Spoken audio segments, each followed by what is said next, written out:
These are the nations the Lord left to test all those Israelites who had not experienced any of the wars in Canaan.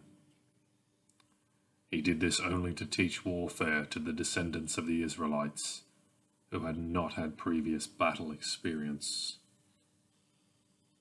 The 5 rulers of the Philistines, all the Canaanites, the Sidonians, and the Hivites living in the Lebanon mountains, from Mount Baal Hermon to Lebo Hamath.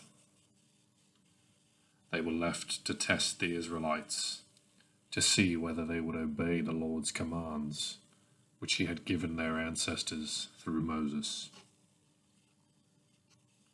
The Israelites lived among the Canaanites, Hittites, Amorites, Perizzites, Hivites, and Jebusites. They took their daughters in marriage and gave their own daughters to their sons and served their gods. The Israelites did evil in the eyes of the Lord. They forgot the Lord their God and served the Baals and Asherahs. The anger of the Lord burned against Israel, so that he sold them into the hands of Cushan-Rishathaim, king of Aram Naharaim, to whom the Israelites were subject for 8 years. But when they cried out to the Lord, he raised up for them a deliverer, Othniel, son of Kenaz, Caleb's younger brother, who saved them. The Spirit of the Lord came on him, so that he became Israel's judge and went to war. The Lord gave Cushan-Rishathaim, king of Aram, into the hands of Othniel, who overpowered him. So the land had peace for 40 years, until Othniel, son of Kenaz, died. Again the Israelites did evil in the eyes of the Lord, and because they did this evil, the Lord gave Eglon, king of Moab, power over Israel. Getting the Ammonites and Amalekites to join him, Eglon came and attacked Israel, and they took possession of the city of palms. The Israelites were subject to King Eglon of Moab for 18 years. Again the Israelites cried out to the Lord, and he gave them a deliverer, Ehud, a left-handed man, the son of Gera the Benjamite. The Israelites sent him with tribute to King Eglon of Moab. Now Ehud had made a double-edged sword, about a cubit long, which he strapped to his right thigh, under his clothing. He presented a tribute to King Eglon of Moab, who was a very fat man.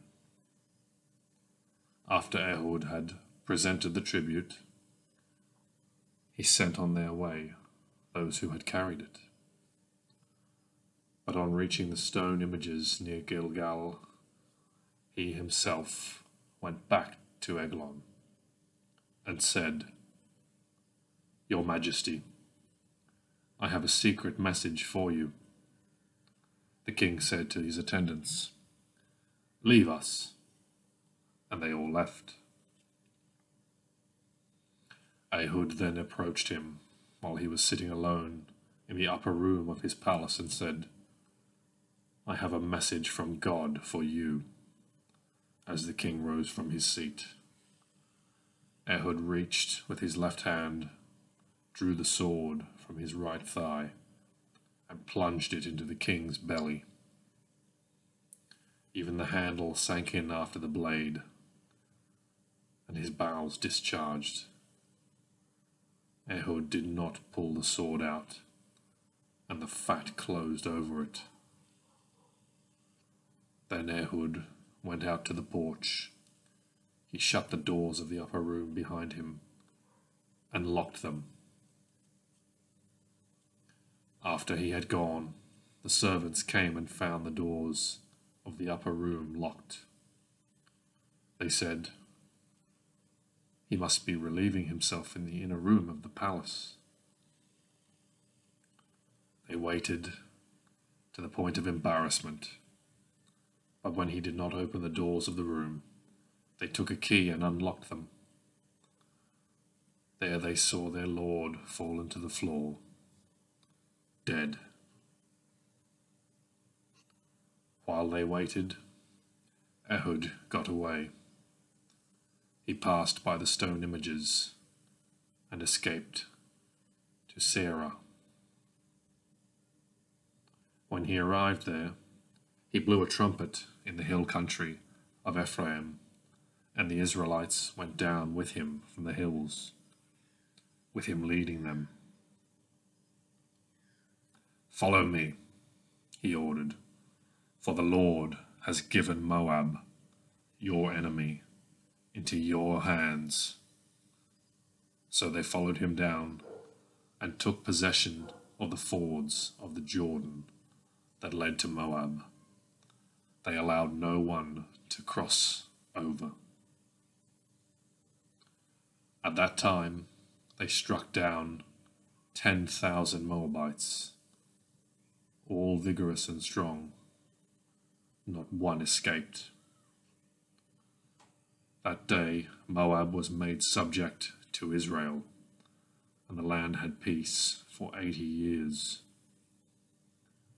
After Ehud came Shamgar, son of Anath, who struck down 600 Philistines with an ox goad. He too saved Israel.